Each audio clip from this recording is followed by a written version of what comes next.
when I was making FLUX, I'm in a much more confident place. And I actually, even in my low points, I still find myself feeling very good about what I've accomplished for myself thus far and about the audience and the connection that I have to my audience in spite of anything that's happening. Because even when I'm in these low moments, I think about y'all. I think about all the different people who support me and who have my back and who want to see me do well, all my different stakeholders, as we like to call it in business, all the different people who have my back and want the best for me and who I want the best for and who I want to, bi-directionally provide like that same value to.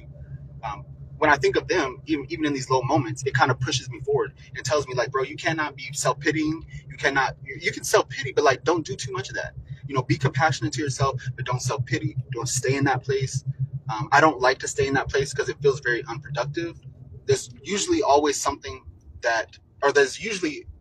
there's usually something that I can do to help affect the situation somehow, whether it's coping or whether it's actually, mitigating the situation maybe in a smaller way or whatever the case may be. And I'm doing that. And I feel the motivation to do that because of you and because of all the people who have lent me their support and investment thus far in any way.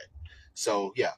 Atlas, like I said before it came out, and like I've said in the descriptions, is about carrying the weight of the world. It's about feeling like you have all these responsibilities on your back and just trying to find tranquility and appreciation for the pressures. Because these aren't things that you have to do. These are things that you get to do. Or for me, these aren't things that I have to do. All these different responsibilities that I tend to aren't things that I have to tend to. They're things that I get to tend to because of the privileges that I've been afforded, being able-bodied, being Black, being LGBT, being queer. I mean, all these different identities have lent me a lot of different perspective and appreciation and patience, and have opened my mind to all that I could possibly accomplish.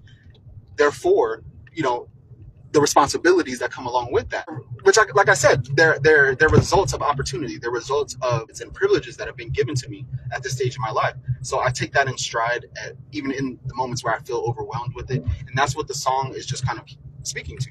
Like, you're overwhelmed, you feel like you have the world on your shoulders, but you're also talented and you're also capable, and you were invested into, you were poured into by, your parents, your family, your friends, your loved ones.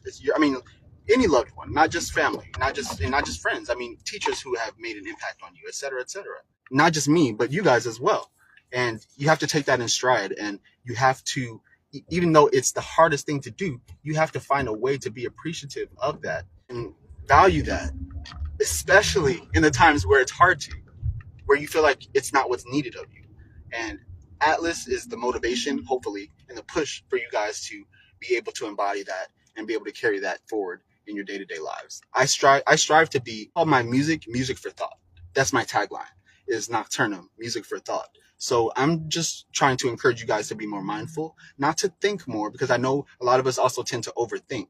It's more just about being mindful and being present when it's time, being grounded when it's time, being imaginative and explorative when it's time as well. Because never just supposed to stay in one of those for your life. Life is always about adaptability, I've been learning. And life's always about being willing and knowing that you have the ability to face whatever is coming.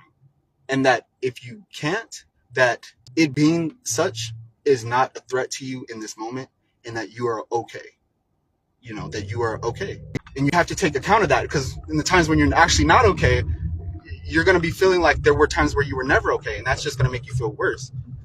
You have to find a way to be appreciative and mindful of all that you have in those dark times where you feel like you shouldn't have to be forcing your attention towards those things, because you could, in that state of mind, you could lose everything. I don't know why I felt like this is what I need to come to you guys with today, but just a different look at Atlas and why it's so meaningful to me. Yeah. I actually got an exciting feature and a few radio station features for Atlas. One of the radio stations is Ingrown Radio, so I want to say shout out to them. Other is Fresh Sounds he has approved of my music before, and he approved of Atlas. He kind of saw the vision in my pitch, and he said yes. And so I'm just really excited about that. It's always exciting for me to get on terrestrial radio in any way. And what I mean by that is radio stations that aren't just on the internet. There's nothing wrong with internet radio. We love internet radio, but it's a different kind of time when you're being played on the actual like FM radio stations. It's a different kind of awareness. People are subconsciously paying attention to you, subconsciously becoming aware of you, developing a taste for you before they even look at your name. And so it's just exciting. It's almost like streaming is. I've heard streaming compared to the radio in that way. So it feels like it. It feels like that inside. So I'm just very grateful to Fresh Sounds and Ingrown Radio. I also was approved for a feature with a Mexican blog that I'm blanking on the name. I'm actually, if you guys can hold on, I am going to